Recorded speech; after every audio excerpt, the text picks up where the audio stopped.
Hey guys, welcome back to my channel. Today I am doing a Q&A. I asked you guys to ask me questions on Instagram and on YouTube, so I have them right here and I am going to be answering all of your questions. I have not done a Q&A in a while, so I'm excited for this video and let's get started. Oh, my foot is officially fallen asleep. Wake up! So I'm going to start with the YouTube questions first, and the first question is, when did you get your pets? How many pets do you have and what are their names? Okay, so I have 5 pets. I have one rabbit. I got him in college, my junior year of college. So I've had him for a while. His name is Mr. Feeney after Boy Meets World. Comment below if you know what I'm talking about. I feel like there are only like a specific generation who grew up watching Boy Meets World, and everyone else has no idea. Like when my students ask me where Rabbit's name, they don't understand it. They don't get the humor in it, that he's Mr. Feeney. Then when I moved back to Pennsylvania from Maryland and I got an apartment, I got my first cat and her name is Gwen. And then I got a second cat a year later. His name is Felix. They're both black cats. And then 2 years later, we got our most recent kitten, who's named Remy. And Remy, we just ended up like finding him at this little farm back home and ended up taking him with us, but he's been a real joy. Now he's an orange cat, and then our last animal, not the last to get, but just the last on the list, is Dixie, our dog, which you've probably seen her in some of my videos before, but she is a mix, and we got her 2 years ago, I believe. Yeah, 2 years ago we adopted her. And we don't really know what breed she is. Like I said, she's just a mix, and we love her. I do down the line, I want to get a horse. I grew up with a horse, and I absolutely want a horse one day. I also would mind some chickens. I'm just a very big animal lover. I would take in all the pets if I could. Like just yesterday, I was at PetSmart, and I was looking at all the cats that were up for adoption, and the lady came in and was like, if you need help, just let me know. I'm like, no, I have 3 cats at home. Like, I'm done. Thank you, but I wish I could take them all. Next question is, I am currently halfway through college to become a teacher. That's awesome. What are some of your tips to overcome the nervousness of becoming a teacher? And any tips for when I first start out? The nervousness, I don't know that will go away. It's almost, the nerves is kind of like what drives you though. So like if you think about it in that way, being nervous, it's also excitement. I mean, you're excited to be a teacher. It's not just like scared nerves. So that's really what drives you, gets you excited to try and do new things. It's gonna be nervous. Like there's still times that I try a new lesson that I'm a little like, I don't know how this is gonna go. But the fact that you're nervous just shows me that like you must care a lot about teaching and are excited. So I would say the more you practice, the more experience you get. Those things will all help your nerves. Like I'm sure you student teach in college like I did, but if you could just, I don't know, volunteer somewhere with other kids, work at a camp, like the more experience you get, I think it will just make everything a lot calmer when you do have your own classroom, but you're going to be nervous. It's natural. And then the second part of the question was any tips for starting out. I would say collaborate with other educators at your school, collaborate with educators online on YouTube and Instagram. Try not to get burnt out. Really try to set like a guideline for yourself so that you're not staying at your school for really late nights. Like you need to take care of yourself in order to take care of your students. And then another big tip I have is if something's not working, it is okay to stop even mid-lesson and reevaluate. It's part of the learning experience for the kids too. So I feel like at the beginning, like I wanted everything to go perfectly. That's not always the case. Especially with working with children, you're not going to have things go smoothly all the time. Very rarely will you. So just being okay with being flexible with that and stopping and saying what went wrong, what went right, how can I improve? Will you bring back the rainbow fish earrings? Probably, maybe. I don't want to say yes. You guys, it's a lot of work. It's so much work to make those earrings. I do like making them for you guys because I can tell you really like them. If you don't know, I have an Etsy shop and I make, or I have made, little just like stud earrings, and I have rainbow fish ones, I have Eric Carl ones, I have teacher ones, like Ray Dunn teacher mugs, and I love making them for you guys. It's just a ton of work. So maybe this summer I will get some more done. I mean, my fiance like is amazing, and he helps me make them. He glues like the studs on the back, and he packages them and everything because it just got to be so much. So I think over the summer would be a great time to restock those. What is your degree in? My degree is in art education, and I would love to be an art teacher. I've been considering K-3 teaching, but I feel like I would have a lot more fun as an art teacher. I love your videos. That's awesome. If you want to be an art teacher, I mean, I love it. I like that I can see more than one grade level, so and more than one class. Like, I just like having that feeling of being in a school and being in a community, and just knowing everyone and seeing everybody. I really enjoy that. I really enjoy being able to dabble in like all the different grade levels and see their progression from kindergarten all the way to 6th grade. What are your favorite education books, podcasts, and YouTubers? So I have not actually gotten into like the whole podcast thing yet, and I would like to, because I feel like I could probably listen to a lot of cool podcasts on the way to work, but I don't know any podcasts as of now. There is one person, this is non-teaching related, but Jenna Kutcher's podcast is amazing. If you have like any social media presence or anything, and you do on Instagram or YouTube, whatever, Jenna Kutcher is very inspiring. But for education, I just met Kim Bearden at a conference in Miami, and she's phenomenal. And she just published a book. It is called Talk to Me, so I've been reading that, and it's been amazing. And then my favorite YouTubers for teaching: Vanessa from My Second Grade Life, Shelly from Early Adventures. There's a bunch. I met them all in Miami, and they've become my friends. However, we all were saying that the funny thing is when you are teaching all day, when you're vlogging about teaching, and then you go home and you edit yourself talking about teaching, it's actually been hard since joining the YouTube community and started making videos. It's been hard to sit down and watch teaching videos. I've actually done way less of that than I ever did before. I usually have been watching more lifestyle videos. I have been loving like mommy videos, homesteading videos is a whole new favorite of mine. Nikki Philippi is amazing. She's one of my favorite YouTubers. Casey Holmes for beauty. So there's a lot of YouTubers that I watch. I don't watch any teachers as much as I used to.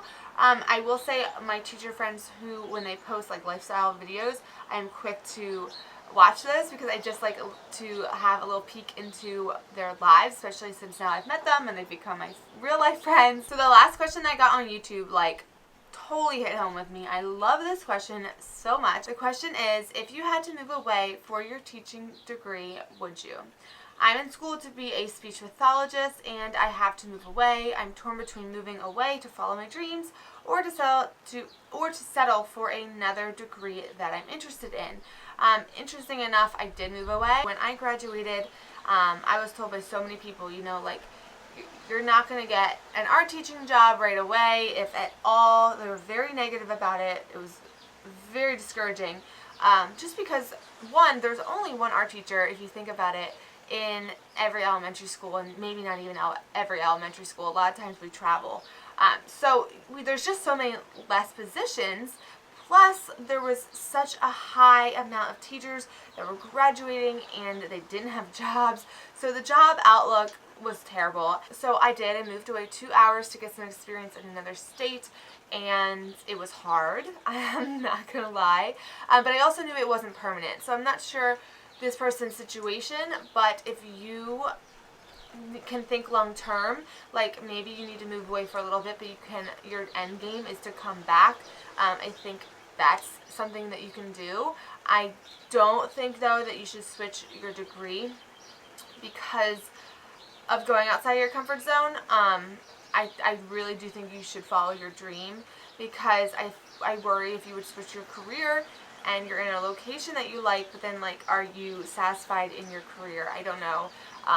That's hard, and it depends on a lot of factors. Like I said, how long is the distance and stuff like that. I say follow your dreams, stick to what you want to do, and the bottom line, the thing that I have learned, and I try to remind myself, is it really does all work out. You are truly given the job that you're meant to have. You're truly given the location that you are meant to have. Like, I totally believe that it all works out and everything happens for a reason. It is starting to kind of really rain, and I'm hoping you guys are not just going to hear rain and not my voice. We're supposed to get really bad thunderstorms. I'm just like trying to get through this video before they start, but it's starting to rain and get windy, and I'm like, oh God. I really hope the audio is not just going to be rain. Or that could be a great background sound. I don't know. Okay, I had to close the door. It was starting to pour, and I was like, these people, they are going to be watching this video and not even be able to hear my voice. All you're going to hear is the rain. So, door shut if it looks a little different, if the frame looks different. I don't know, but we are rolling with it. And the next question is how to use essential oils for chronic sinus infections. So this is one of the reasons why I got into essential oils. So the best way I can tell you to use essential oils for chronic sinus infections is to actually use them as a preventative so that you don't get sick and get that sinus infection. I used to get like at least three sinus infections a year. I would have to go to the doctor to get antibiotics, and sometimes that didn't work. I'd have to go back. Like, it was horrible. I lived like that for years and thought like it was normal. Sure enough, it's not. And so I got into essential oils, and I started using the Thieves Immune Booster. I would put it on my feet, put it on my spine. I would use like the peppermint to clear my sinuses, because in my experience, like, if you can catch a sinus infection early, you're good.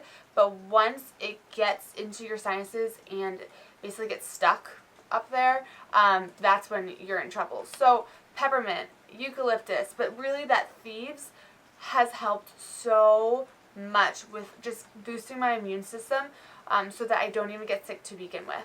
My favorite essential oil blend for bedtime. I actually have it. I made this a little bit ago. It's just this little amber bottle. I'm trying to think what I put in this because it has been a while. I think it's water, lavender, cedar wood, and then I think peace and calming.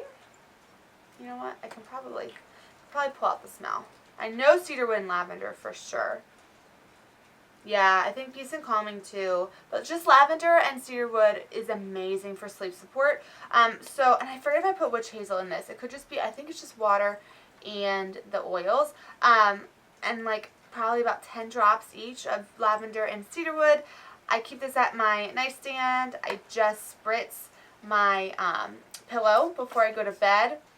It smells so good, but it's very calming and relaxing. Did you do the EDTPA? Any tips? I'm going to Google that real quick. I don't know what that is. I didn't do this, I don't think, but I did the Praxis test. That could just be a Pennsylvania thing. Yeah, this says that this test grants certification. That's what the Praxis test did too. So yes, I took a test at the end of my college career, and then I had to get a certain score in order to get my certification. So it sounds similar. So I took one test my freshman year. I think that was like basic math and something else, just like basic content. And then my last year, my senior year, I remember I took, I think, 3. One was art making and art history, which was hard. And then the other one was like teaching practices. And then I think the third one was content. I remember like geography especially, because I'm terrible at geography. So I'm pretty sure there was 3 I had to pass. The hardest one was definitely the art one. And my advice would be to study, to get practice tests. Yeah, and just do anything you can to be prepared. I feel like when you are prepared and you do those practice tests and you study, you're just going to feel better about going into the test. You're going to feel more confident. And I left the test being like, oh, like, I failed that. Great. Like, I'm going to have to pay to take it again. And then I did great on it. So I think it's honestly probably common to leave the test and be like, what was that?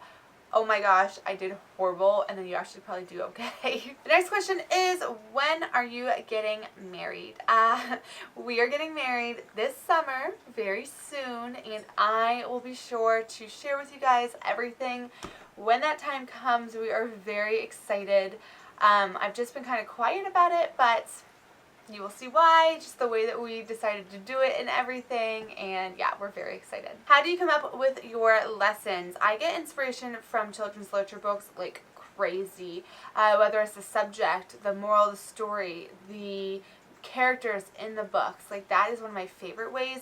My surroundings, like if I see something, if I'm out somewhere, I just see artwork, or even just, I don't know, part of the landscape. Like, there's so many things I feel like in your surroundings, and as an artist I'm always seeing things, whether it's even just like a flower in my garden.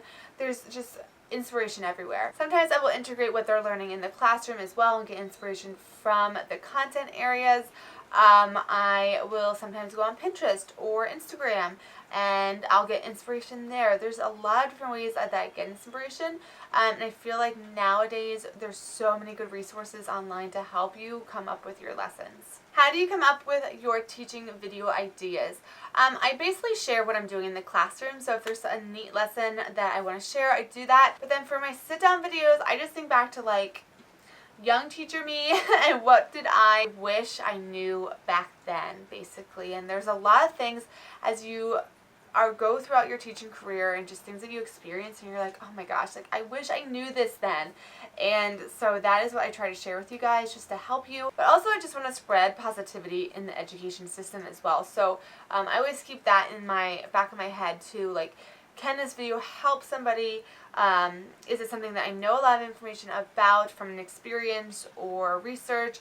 And can it bring positivity to the education system and to the teaching community on YouTube? The last question is, what did you wish other teachers knew about your job as an art teacher? You know, I don't want to answer this question and be like, I wish they knew how hard I worked, because I'm just not that kind of person that needs like a pat on the back, you know, when I do something. But I do think that sometimes being an art teacher, people think it's cute and it's fun, which it is, but it's like easygoing, and oh, you just go and like you're being creative and painting with the kids and how fun that is all day. And yeah, it is fun. That's why I chose it as my career.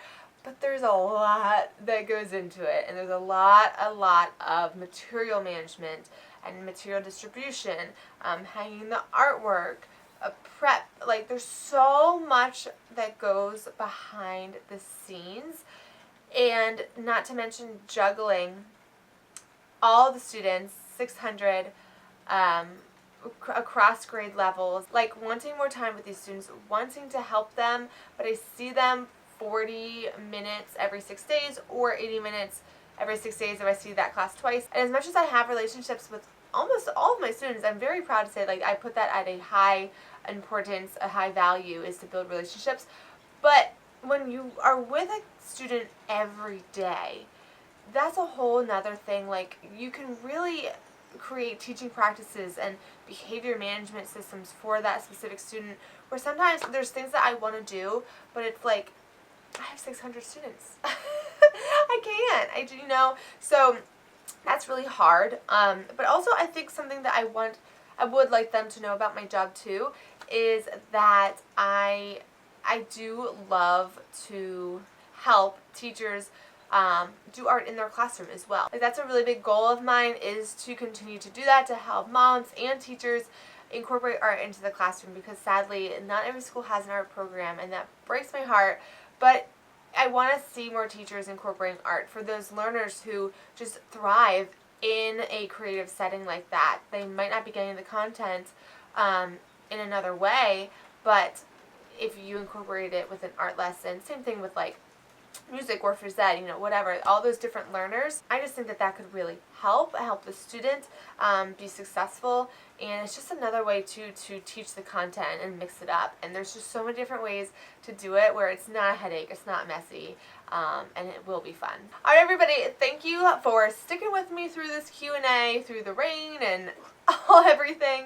If you are still watching at this point, I would like you to leave a special comment below, because I want to see who is still watching at the very end. So if you are still watching, I have a this or that question for you. You can answer an emoji or just like type it out, but I want to know, are you guys a cat person or a dog person? Or I guess you could say both or neither, because I honestly am both. So, cat person or dog person? Let me know in the comments below. I hope you guys enjoyed this video, getting to know me a little bit more, my teaching and my lifestyle and all that fun stuff. And if you guys are not subscribed and you are here for the first time, be sure to subscribe before you go. We have a lot of fun here on my channel, and I hope you guys are having an amazing day.